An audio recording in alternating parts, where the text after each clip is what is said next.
नमस्कार, मैं शिवानी रतूड़ी आर्यभट्ट टाइम्स में आपका स्वागत करती हूँ। बिहार की धार्मिक और सांस्कृतिक और राजनीतिक फिजा को अचानक गर्म कर दिया है। मामला है माता पिता की जन्मस्थली को लेकर उठे सवाल और उस पर मचे सियासी घमासान का।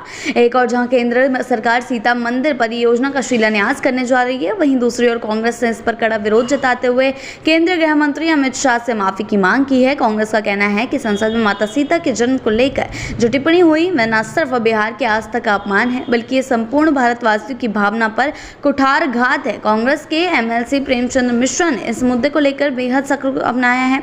उनका कहना है कि भाजपा सरकार ने संसद में ये कहकर कि माता सीता की सीतामढ़ी में जन्म लेने का कोई ऐतिहासिक प्रमाण नहीं है, न केवल धार्मिक भावनाओं को ठेस पहुंचाई है, बल्कि ये बिहार के गौरव का भी अपमान है। उन्होंने कहा कि ये बयान शर्मनाक है और इसे बिहार की अस्मिता पर हमला माना जा रहा है। मिथिला से धरती से उन्होंने जनक की राजधानी और पुनौराधाम जैसे पावन स्थलों को लेकर संदेह प्रकट करने का पूरी तरह से निंदनीय की है। प्रेमचंद मिश्रा ने बताया कि सीतामढ़ी जिले के पुनौराधाम वही स्थान है जहां राजा जनक ने हाल चलाते समय माता सीता को भूमि से प्राप्त किया था। यही कारण है कि माता सीता को भूमि जप, जानकी और वैदेही जैसे नामों से जाना जाता है। मिथिला विशेषकर बिहार के लिए केवल एक धार्मिक कथा नहीं, बल्कि गहरे आत्मगौरव और आस्था से जुड़ा विषय है। उन्होंने कहा कि हम बिहारी, हर बिहारी को इस बात पर गर्व है कि वह उस भूमि का वासी है जहां माता सीता ने जन्म लिया, और भाजपा सरकार के बयान से यह गर्व गहरे रूप से आहत हुआ है।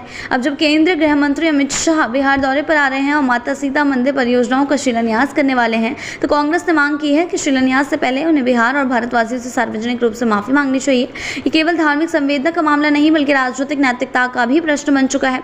कांग्रेस ने यह भी याद दिलाया कि माता सीता से जुड़े स्थलों की पहचान और उनके संरक्षण का कार्य उनकी सरकार में पहले से ही शुरू हो चुका था। वर्ष 2011 में केंद्र की कांग्रेस ने IL&FS लिमिटेड को राष्ट्रीय सलाहकार नियुक्त किया था, जिसने पूरे देश में धार्मिक और सांस्कृतिक पर्यटन सर्किट की पहचान की थी। जी हां, 2013 तक इस रिपोर्ट को पर्यटन मंत्रालय ने स्वीकार किया और इसी आधार पर रामायण सर्किट को मंजूरी दी गई। इस सर्किट में बिहार के वे सभी स्थल शामिल है जो भगवान राम और माता सीता के जीवन से जुड़े हैं, जैसे कि पुनौरा, जानकी धाम, सीतामढ़ी, रामचूरा, अहिल्या स्थान, वाल्मीकि नगर और कई अन्य।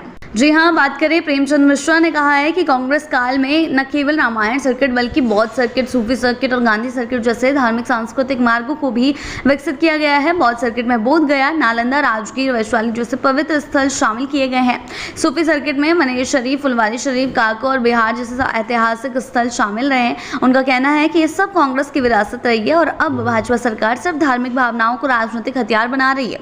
राजनीतिक विश्लेषकों की माने तो यह मुद्दा सिर्फ एक धार्मिक नहीं, बल्कि आने वाले बिहार विधानसभा चुनाव के लिए एक भावनात्मक और राजनीतिक मुद्दा बनता जा रहा है। भाजपा की ओर से हालांकि अभी तक इस मुद्दे पर कोई प्रत्यक्ष रूप से माफी की बात सामने नहीं आई है, लेकिन कांग्रेस इसे बिहार की अस्मिता से जोड़कर जनता के बीच ले जाने की रणनीति बना रही है। ऐसी ही अपडेट्स के लिए जुड़े रहें आर्यभट्ट टाइम्स के साथ ही चैनल को सब्सक्राइब करना ना भूलें और हमारी फेसबुक और वेबसाइट के साथ भी जरूर जुड़ें।